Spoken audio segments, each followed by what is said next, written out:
welcome to Backyard Bodyworks. My name is Robert. Today we will be going down and picking up the Honda Accord from the frame shop, and then we will be taking the parts off and getting them ready to paint. Probably not today, but definitely in the next couple of days we will go ahead and get that, and then we'll show the process of getting stuff ready for paint. I'm excited. See you guys in a bit. Hi, and welcome back to Backyard Bodyworks. Robert here.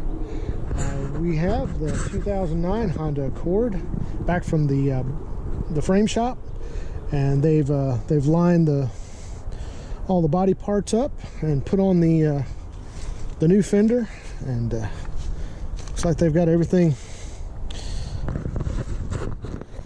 Looks really good. The gaps look good. I'm very pleased with what they've done. All this looks good here. I just think they did a real good job. Now what we're going to do